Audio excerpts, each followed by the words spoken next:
But let's take an example, Sam, because he's sitting here mocking us for believing that Jesus is the divine Son of God.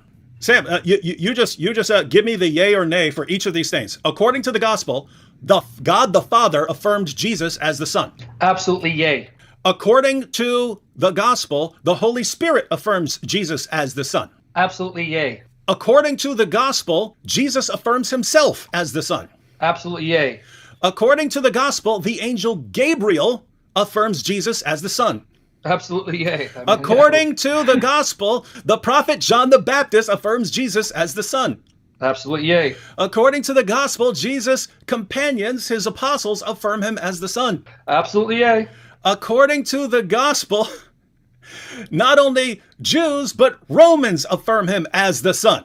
Absolutely yay. According to the gospel, not only men, but also women affirm him as the divine Son. Absolutely yay. And according to the gospel, the only people who rejected him as the Son still admitted that he called himself the Son of God, and they used this against him.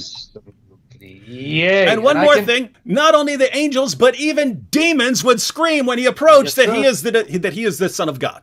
Absolutely yay. And I can just rattle off verses for people to write down everything you said. I mean, that's up to you. I can do it. For example, when you said even his opponents, John 19:7, right? They say that we have a law, and by that law he should die because he claimed to be the Son of God. So that's the unbelieving Jews. And you find that also stated in Mark 14:61-64, where the high priest adjures him by God, are you the Christ, the Son of the Blessed One? I am, and you shall see the Son of Man seated at the right hand of power, coming with the clouds of heaven. So yes to that. Now, Mark 1:11, the Holy Spirit comes down. Mark 1:11, the Holy Spirit comes down. Read verses 10 to 11 for the context. Mark 1:10 to 11, Holy Spirit comes down in bodily shape, and an audible voice from heaven says, you are my beloved Son, in whom I am well pleased. John the Baptist, that's John 1:32-33. The disciples, Matthew 14:33, and then you go to Matthew 16, verse 16, when Peter says, you are the Christ, the Son of the Blessed, and Jesus says in verse 17, blessed are you, Simon Bar-Jonah, for flesh and blood did not reveal this to you, but my Father in heaven. And about demons, Mark 3:11, and Mark chapter 5, verses 1-6, read all the way to 10, and as well, when you said the centurion, Mark 15:39, Matthew 27:54. There you go.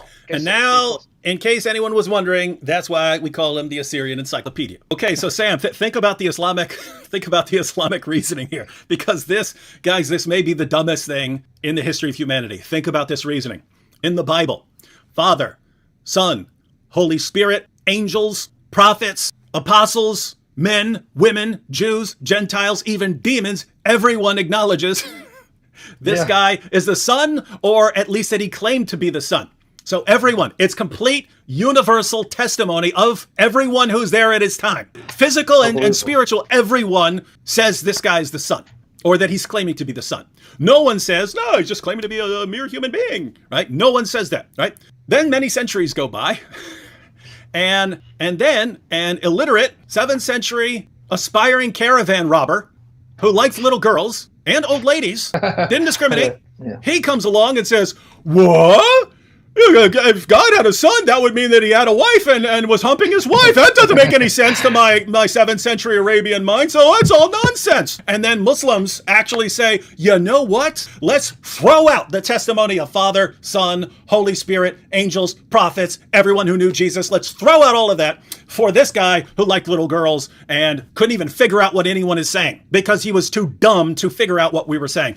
Let's just believe everything he says, and we throw out literally all the testimony of everyone in the 1st century. We'll throw all that out for this guy when this guy affirms those scriptures that say all of that.